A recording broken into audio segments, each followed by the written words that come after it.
I want to give a special shout out to my patrons, to my Bibliosprand, Bibliosworn, and Bibliomancers. Thank you so much for supporting my hobby and passion even more. It means a lot to me. Hi everyone, Petrik here. Today's video will be a book review of the first binding by R.R. Virdi. The first binding is a South Asian-inspired epic fantasy debut reminiscent of The Name of the Wind by Patrick Rothfuss. I walk into the book in search of the most important thing in the world of escapism, an unforgettable story, and I ended up swept into one of the most memorable ones of all. The year 2022 so far has been really great for me, a reading-wise. In all the books I've read in the past 4 months, none of them received anything below 4 stars rating, so that's pretty good. But there was a downside to this. Despite all the wonderful books that I've read in the past 4 months, there is only one that received a full 5 out of 5 stars rating from me, and that is Illborn by Daniel T. Jackson. So the first binding will be the second one that received a full 5 out of 5 stars rating from me within this year so far. I haven't read anything by Virdi before I read this book, and still, the first binding made it to my list of most anticipated books of 2022 due to its gorgeous cover art by Felipe de Barros and its strikingly similar premise to one of my favorite books of all time, The Name of the Wind by Patrick Rothfuss. Despite the immense praises and fame for the Kingkiller Chronicle series by Patrick Rothfuss, I can count with my hands the number of great fantasy series that utilize the same framing narrative as the Kingkiller Chronicle did. I cannot get enough of this. Framing narrative is one of my favorite type of narrative to read in a fantasy book, and the first binding is an excellent example of its usage. Before I get to the meat of this review, I think it is necessary for me to first and foremost mention that Patrick Rothfuss didn't invent the framing narrative. He made it popular for modern fantasy, and in my opinion, he is a master at it, but he did not create this. I think it is easy to immediately call a newly released fantasy book that use a framing narrative as The Name of the Wind inspired. Sometimes it's well deserved, but the opposite tends to occur more frequently. I will, however, say, as a huge fan of the Kingkiller Chronicle, whether it's subconsciously or not from the author, I think this book is heavily inspired by The Name of the Wind, at least The Name of the Wind. I could list you my reasons and all the similarities between these two, but that would end up spoiling things for those who haven't read The Name of the Wind and also the first binding. Basically, almost all the key events that happened to Kvoth in his past time frame told in The Name of the Wind happened to Ari as well, one way or another, almost in the exact chronological order. But this isn't me claiming that the first binding straight up copied The Name of the Wind or the Kingkiller Chronicle. I mean, there is even an Easter egg to The Name of the Wind in this book. I made my way to the bed, setting my belongings down at one side. My hands went to one of the journals I always carried, turning it open with a brush from my thumb. An old and familiar story flashed before me, and I smiled. It was of a red-haired boy who grew to be a man many thought a demon, partly on account of his odd hair color, but more so for the deeds he came to be known for and by. By the end of it all, they say he killed a prince, some say a king, wizard, bard, hero, a villain. The world saw it easier to mark him both, none, and sometimes pick between depending on the day. Only he knew the truth.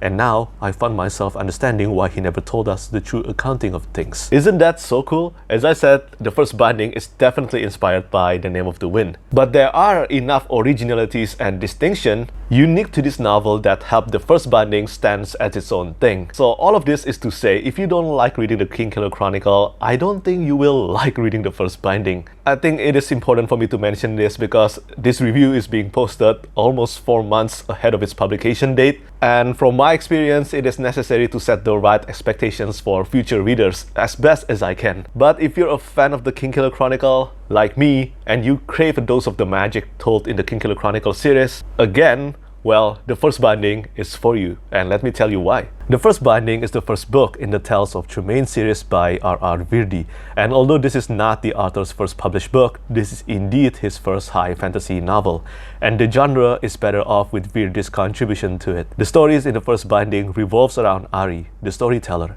The novel begins with a beautiful passage about stillness, silence, and its breaking in a similar fashion to a silence of 3 parts in the Kingkiller Chronicle. And then, within the Three Tales Tavern in the current or the present time frame, Ari encounters a mysterious singer on the run that he named Eloin.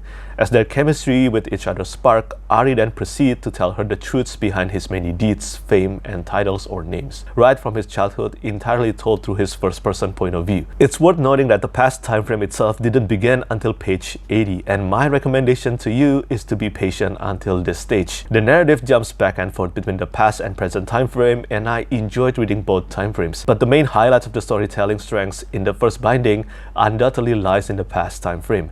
It is a novel about coming of age, found family, kindness, empathy, storytelling, magic, truth, and lies. And most of all, the first binding is a novel about stories and their importance. One of the many ways Virdi renewed the intensity and the compelling factor of the book was by frequently emphasizing how easily and how often stories and legends get twisted, voluntarily or not, from their origin. Whether we realize it or not, in telling a story to someone, little by little, a particular story could transform constantly. This is how Ari earned his many titles. There is truth to his names, but the audience's ignorance and willingness to submit themselves to a specific story played a huge part. When a story has been told multiple times, will an individual choose to believe the truth revealed that differs from the story they're used to, or will they choose to believe in the familiar stories they know? One of my favorite books, Dreams of the Dying by Nicholas Litzau, mentioned, once the mind commits to a story, the facts became secondary. Truth bows to bias. And I do honestly believe there is a lot of accuracy in this statement. This is also what Virdi highlighted a lot in the first binding, and I loved it. And great stories are not exclusive to Ari. Powerful tales exist behind everything and every individual, and all of them are unique depending on your perspective. After all, there's a story behind everything and everyone. But for the purpose of reviewing this book, we will, of course, be talking about the main character, Ari. It has been a few years since I've reread The Kingkiller Chronicle by Patrick Rothfuss or Blood Song by Anthony Ryan. And my goodness, I forgot how satisfying it can be to witness the truth behind the attainment of a specific title or fame. For example, Ari mentioned that he buried the village of Ampur under a mountain of ice and snow before he started telling about his past. Then he killed their god.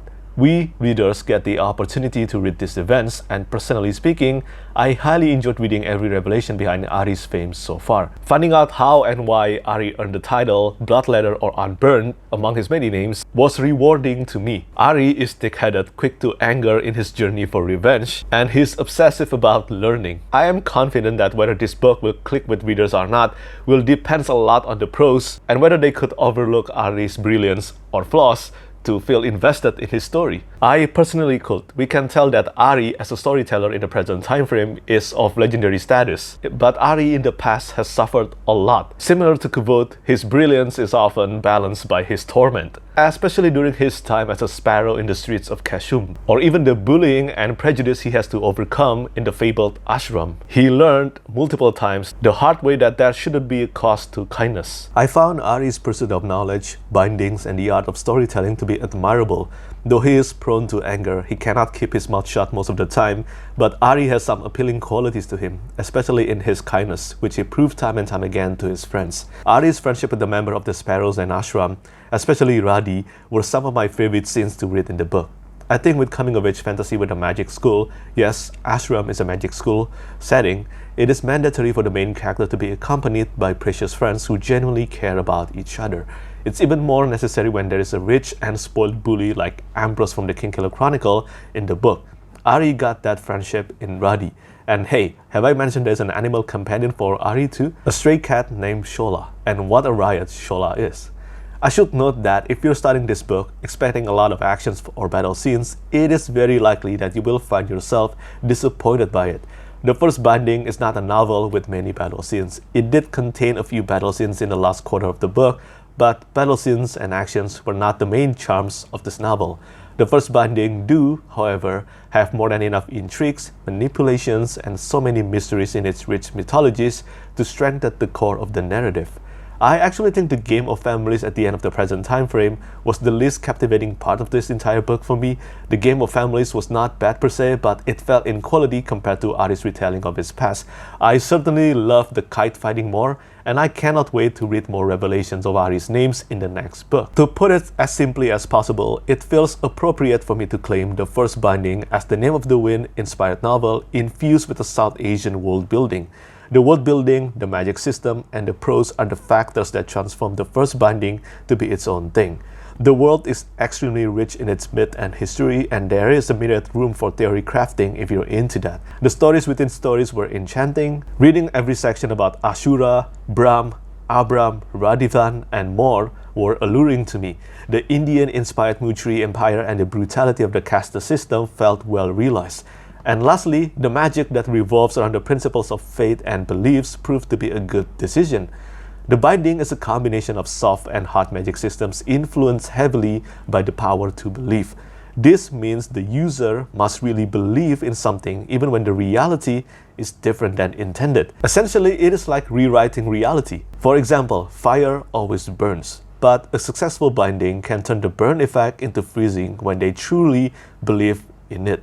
The foldings and the bindings were complex and they never failed to be interesting to me. I love this book. This book is 800 pages long and 350,000 words long, but I never felt bored reading through it. I felt distraught that the sequel is not available yet for me to read. I mean, this book isn't even out yet, but I am really looking forward to reading the sequel as soon as possible. The first binding is Virdi's first high fantasy performance, and the immersive stories he put on this tome have earned him a spot as an author to watch out for in the future. I absolutely enjoyed reading Virdi's accessible and lyrical prose. I actually highlighted more than 40 passages in this book, and believe me, that is a lot. That is a lot. I don't usually highlight that many passages in a single book. I wish I could share them all with you, but I will leave them for you to find out for yourself. My instinct says that the sequel to this book will be even better, and if that's indeed the case, I think it's only a matter of time until Virdi and the Tales of Tremaine will be remembered for many years to come. The first binding is the first volume in a new, magnificent, and ambitious high fantasy series to obsess over, and I can definitely see myself coming back to this world multiple times. The first binding even made me pause playing Elden Ring for a week. Let that sink in. It requires something truly exceptional for me to pause playing that masterpiece of a video game, and Virdi's high fantasy debut fulfilled that requirement. If you are a fan of the Kingkiller Chronicles series, or if you are keen to read a great take on a framing narrative, be kind to yourself and the author, pre-order this book, and read this incredible book as soon as it's out. Plus, Tor Books actually promised to get the author a T-Rex with a laser beam cannon if the first binding earned 100,000 pre-order. So yeah, let's get the Virdi his T-Rex. So yeah, that's my review on the first binding by R.R. Virdi. Do let me know your thoughts on whether you will pick up this book or not, and whether this book sounds interesting to you or not. Once again, if you're a fan of the Kingkiller Chronicle, I think you will love this one, and I will be curious to hear your thoughts on it. As always, thank you so much for watching, and thank you for your support. Bye bye.